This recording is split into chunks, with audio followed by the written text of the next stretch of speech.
আসসালামু আলাইকুম বন্ধুরা, কেমন আছেন? আমি এনাম, আশা করি সবাই ভালো আছেন আর কি। তো আসিফ মাহমুদ সজীব ভুঁইয়াকে নিয়ে যত মানে খবর দেখি আর কি বিস্মিত হই। মানে ব্যাপারটা এরকম যে তাকে নিয়ে প্রত্যেক দিন একটা ভিডিও কম হয়ে যায় আর কি। মানে গত পরশু দিন রাতে বোধহয় তারেক রহমান, আমজনতা পার্টির যে তারেক রহমান, তার ইয়ে থেকেই মানে ইউটিউব চ্যানেল থেকে তার অডিও লিক যে একটা ভিডিও সেটা দেখি আর কি। তো সেখানে 1% মিডলম্যানকে দিতে হবে, 5% হচ্ছে যে মিনিস্ট্রির কাছে যাইতে হবে। তো ভাই, ডক্টর ইউনূস তো একেবারে শেষ। ডক্টর ইউনূসের যে মন্ত্রণালয় আছে এখন, সেই মন্ত্রণালয়ে যে মানে এরা কারা, আসিফ মাহমুদরা এরা কারা, এরকম একটা সংবাদ দিয়ে যদি আমরা ভিডিও বানাই, সেটা আমার মনে হয় যে খুব অ্যাপ্রোপ্রিয়েট হয়। মানে 1% মিডলম্যান সাংঘাতিক ব্যাপার, 5% মিনিস্ট্রির জন্য কমিশন চাচ্ছে রে ভাই। তো এগুলা গত দিন একেবারে আমরা সারাদিন আমরা ন্যাশনাল যেই টেলিভিশনগুলো আছে, নিউজ পেপারগুলি কভার করেছে। এবং দেখেন বাংলা নিউজ 24 এরকম একটা খবর দিচ্ছে। তো এইটার টাইটেলটা এরকম ছিল, 1% মিডলম্যান 5% মিনিস্ট্রির উপদেষ্টা আসিফের প্রেস সেক্রেটারির অডিও ফাঁস। আমি ভিতরে আসি যে ফাঁস হওয়া ওই অডিওতে তাকে টেন্ডার কমিশন নিয়ে এক ব্যক্তির সঙ্গে কথা বলতে শোনা যায়।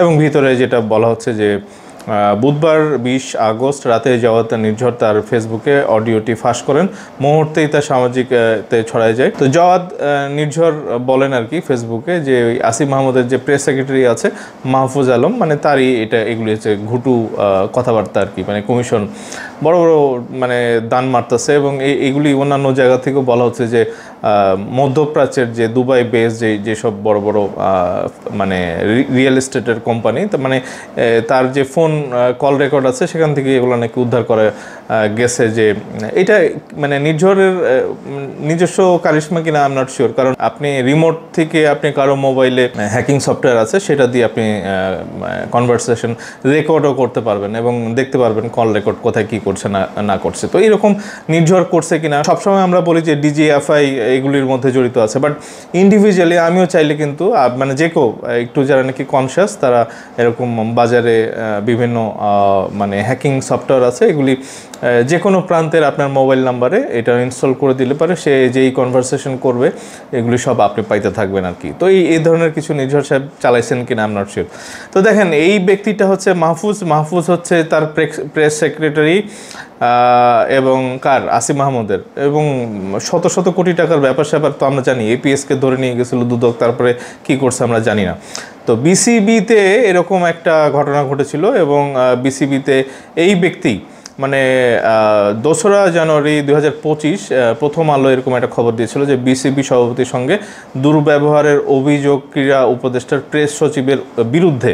তো দেখেন এখানে আমি ভিতরে যদি পড়ি একটু, মিরপুর শেরেবাংলা স্টেডিয়ামে প্রেসিডেন্ট বক্সে বিসিবি সভাপতি ফারুক আহমেদের সঙ্গে দুর্ব্যবহার করার অভিযোগ উঠেছে যুব ও ক্রীড়া উপদেষ্টা আসিফ মাহমুদ সজীব ভুঁইয়ার।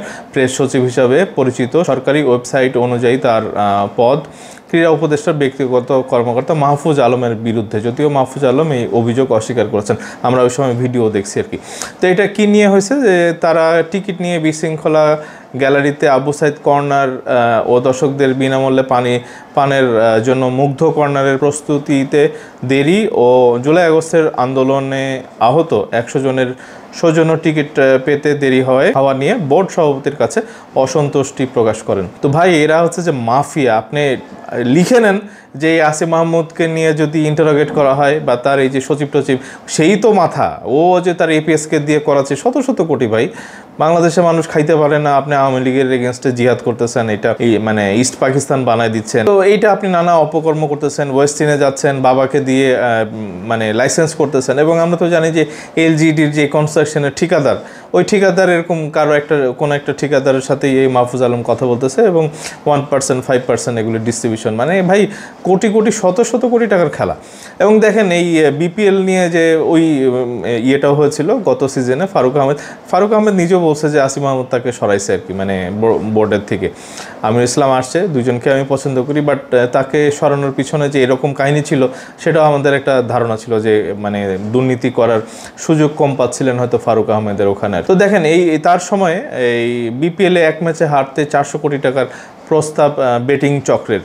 তো এই সব সমস্ত কিছু আসছে। তো দেখেন কালের কণ্ঠ এরকম নিউজ দিয়েছে যে 51 লাখের মিনি স্টেডিয়ামে 14 কোটি টাকা বরাদ্দ। মানে ভাই ডাকাইত এই ডাকাইতরে কি করবেন জানি না। মানে শেখ রাসেল মিনি স্টেডিয়াম বানানোর এই প্রকল্পটা ছিল এবং এটা 51 লাখ টাকার আর কি, এবং অল্প কয়েক বছরের মধ্যে এটা 14 কোটি টাকার মানে বেশি হয়ে গেছে আর কি ব্যয়, অর্থাৎ প্রতি ইউনিট ব্যয় বেড়েছে 28 গুণ বেশি আর কি। এবং দেখেন গতকাল রবিবার, মানে নিউজটা একটু পুরনো, জাতীয় অর্থনৈতিক পরিষদের একনেক নির্বাহী কমিটির সভায় প্রকল্পটির ব্যয় বৃদ্ধির ব্যাপারে উপদেষ্টাদের আপত্তি থাকলেও শেষ পর্যন্ত প্রকল্পটি অনুমোদন দেওয়া হয়েছে। এছাড়া একনেক সভায় আরও 10টি প্রকল্প অনুমোদন দেওয়া হয়। একনেকে অনুমোদিত 11টি প্রকল্পের মোট ব্যয় ধরা হয়েছে 7,712 কোটি টাকা। এর মধ্যে সরকারের অর্থায়ন 5,017 কোটি টাকা, বৈদেশিক অর্থায়ন। তো এই আসিফ মাহমুদ সজীব ভুঁইয়া আমার মতে যে খুব দ্রুত তাকে একটা ইনভেস্টিগেশনের মধ্যে নিয়ে আসা উচিত, নাহলে কিন্তু এই টাকা পয়সার ভাগ বাটোয়ারা কিন্তু ডক্টর ইউনূসের কাছে যাচ্ছে, এটা ধরেন অনেকে বলতেছে। উপদেষ্টা সবাই, আসিফ মাহমুদ যেই উপদেষ্টা, মাহফুজ আলম একজন ছাত্র উপদেষ্টা ছিল আর কি, তো এদের দুইজনকেই আসলে সরাবে কিনা। মাহফুজ আলমের বাবাকেও নাকি দেখা যাচ্ছে যে বিএনপির মানে এলাকাভিত্তিক কোনো একটা পদে আসন গ্রহণ করছে আর কি। তো মানে মাহফুজ আলমের ভাইও তো একসময় ছাত্রদল ছিল, এবং 5ই আগস্টের পরে যখন আমরা দেখলাম যে সুবিধাবাদী আর কি, তো ওই নাগরিক কমিটি বানাইছিল আর কি এনসিপির জন্মের আগে। তো ওই নাগরিক কমিটির উপরে হেডলাইনটা এরকম যে ছাত্রদল থেকেও যোগদান করেছে নাগরিক কমিটি, পরে ওইটার ভিতরে গিয়ে দেখা যায় যে মাহফুজ আলমের ভাই একসময় ছাত্রদল করতো, তাকে নিয়ে টাইটেলটা দেওয়ার জন্য ব্যবস্থা করছে আর কি।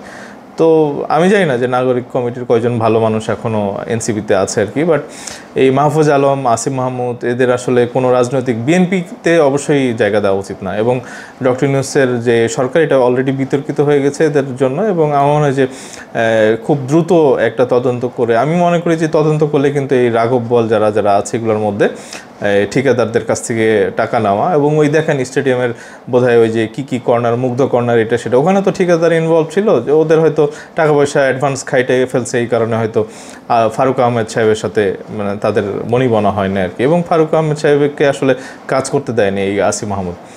তো যাই হোক, আমার মনে হয় যে এগুলি তদন্ত হওয়া উচিত, এবং আসিফ মাহমুদের একটা আমরা বিচার দেখতে চাই আর কি। তা আমি মনে করি যে আসিফ মাহমুদের খুব বিরুদ্ধে দ্রুত তদন্ত হওয়া উচিত, এবং এটা উচিত কারণ হচ্ছে যে ডক্টর ইউনূস সরকারকে এবং ডক্টর ইউনূসকে মানে এ ধরনের কালিমা থেকে বাঁচার জন্য আর কি। তো মানুষ বলছে, কানাঘোষা করতেছে যে এই টাকা পয়সা ভাগ বাটোয়ারা, টাকা পয়সা ডক্টর ইউনূসের পকেটেও যায় কিনা। তো আমার মতে আসিফ মাহমুদকে রিজাইন করানোর ব্যাপারে বলা হোক, বা তাকে সরে এসে আমার মনে হয় যে তার এগেনস্টে একটা তদন্ত কমিটি বা তদন্ত করা হোক আর কি। তো বন্ধুরা, এখনকার মতো এইটুকুই, খুব তাড়াতাড়ি ফিরবো, সাথে থাকেন। ধন্যবাদ সবাইকে, আসসালামু আলাইকুম।